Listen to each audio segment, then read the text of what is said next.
สาวไทยภาวะแก๊งยาบุกเหือนยึดรถพร้อมคมคู่ขอนอนนำ5 ครั้งแล้วจะได้ลดคืนแต่จุดที่น่าสนใจไปกว่านั้นก็คือว่าเกี่ยวข้องกับคนลาว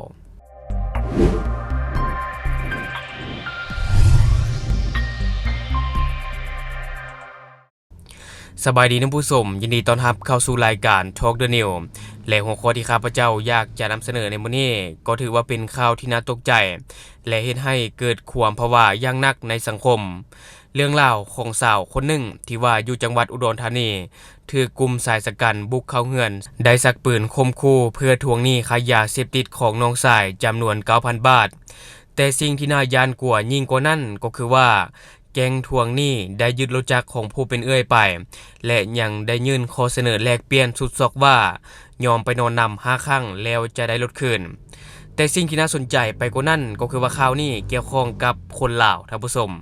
และข่าวตัวนี้ข้าพเจ้าจะมาจากเพจสำนักข่าว CIA ประเทศไทยที่ว่าเขาจะได้ลงเอาไว้ซึ่งว่าคดีนี้สืบเนื่องมาจากเหตุการณ์เมื่อวันที่17 ตุลาคม 2025เวลาประมาณ 22:20 น.นางแพรนามสมมุติอายุ25 ปีผู้ถูกขอหายได้เล่าว่ามีกลุ่มสายสกัด4 คนและผู้หญิงอีก6 คนบุกเข้ามาในเฮือนของตนซึ่งบาหัวหน้าแก๊งซื้อเท้าบุญทุ่มอายุประมาณ35 ปีมีประวัติเคยถูกจับกุมและยังติดกำไร EM เครื่องติดตามตัวอิเล็กทรอนิกส์อยู่ซึ่งว่าท้าวบุญอุ้มได้ซักปืนออกมาข่มขู่และทวงหนี้นายบัตรเป็นน้องชายของนางแพรเป็นเงิน 9,000 บาทค่ายาเสพติด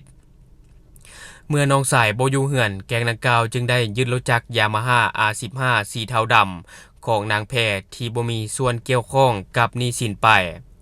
หลังจากที่ถูกยึดรถไปสิ่งที่เฮ็ดให้ผู้เสียหายต้องออกมาเรียกร้องต่อสื่อมวลชนก็คือลูกน้องของนายบุญถมได้ส่งข้อความหานางแพรพร้อมข้อเสนอที่โหดร้ายข้อเสนอนั่นก็คือว่าถ้าอยากได้ลดคืนให้นางแพรยอมไปนอนกับท้าวบุญทุ่ม5 ครั้งซึ่งข้อความข่มขู่นี้ได้สร้างความภาวะและความย่านกลัวให้แก่นางแพรเป็นอย่างยิ่งจึงได้ตัดสินใจนำเอาภาพจากกล้องวงจรปิดและหลักฐานต่างๆไปเรียกร้องต่อสื่อมวลชนหลังจากที่ข่าวดังกล่าวถูกเผยแพร่ออกไปทางพันตำรวจเอกเชี่ยวชาญมีชัยผู้กำกับการสพ.หนองหานพร้อมด้วยชุดสืบสวนกบลังเลได้ติดตามสืบสวนจนสามารถจับกลุ่มผู้ต้องหาได้ครบ4 คนในวันที่23 ตุลาคม 2025นี้จากการซักทอดหนึ่งในผู้ต้องหาก็ได้ให้การว่า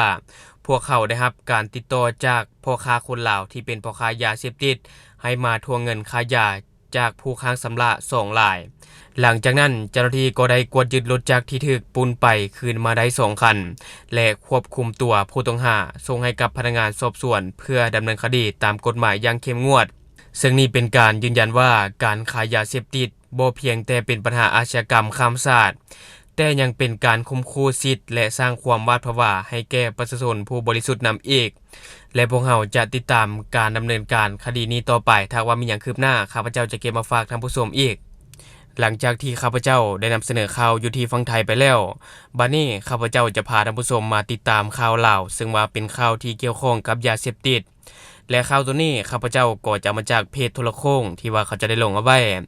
ก็คือในวันที่24 กันยายน 2025ที่ผ่านมาเจ้าหน้าที่วิสาเฉพาะกลุ่มแสนเจริญกองบัญชาการปกสเมืองสารคามแขวงเวียงจันทน์ได้ลงเคลื่อนไหวเวียกงานวิสาเฉพาะขอบเขตความรับผิดชอบของตนจึงได้พบเห็นเป้าหมายที่ต้องสงสัยและมีพิรุธที่ขับขี่รถจักรตามเส้นทางหลวงเจ้าหน้าที่จึงได้ขออนุญาตตรวจค้นจากการตรวจค้นก็พบเห็นยาบ้า2 แพ็คเท่ากับ 12,000 เม็ดที่ว่าซุกเสื่องไว้ภายในถุงและก็วางไว้กับตารถจักรจากนั้นเจ้าหน้าที่วิสาเฉพาะกลุ่มแสนเจริญกองบัญชาการปกสเมืองสารคามจึงได้กักตัวท้าวดีโดโซประชาชนบ้านนากลางเมืองสารคามแขวงเวียงจันทน์พร้อมของกลางจำนวนดังกล่าวมาทำการสืบสวนสอบสวนซึ่งว่าผ่านการสืบสวนสอบสวนท้าวดีโดโซได้ให้การต่อกับเจ้าหน้าที่ว่ายาบ้า2 แพ็คเท่ากับ 12,000 เม็ดที่เจ้าหน้าที่กวดพบเห็นอยู่กับตารถจักรแม่นของผู้เกี่ยวแท้ซึ่งได้สั่งซื้อมานำผู้ร่วมขบวนการในครั้งวันที่22 กันยายน 2025อยู่นครเวียงจันทน์ซื้อในราคา1 มัดเท่ากับ 7,000 บาทรวมทั้งหมด6 มัดมี2 แพ็คเท่ากับ12,000 เม็ดรวมเป็นเงิน 42,000 บาทเมื่อมีคนมาส่งยาบ้าให้แล้วผู้เกี่ยวก็ได้นำเอาไปขายต่อเพื่อกินกำไรเมื่อขายหมดแล้วจึงจ่ายเงินตามหลัง แต่โศกบ่เข้าข้างถูกเจ้าหน้าที่จับได้ก่อนซึ่งในปัจจุบันนี้เจ้าหน้าที่ปกสเมืองสะนะคามได้เร่งสืบสวนสอบสวนผู้เกี่ยว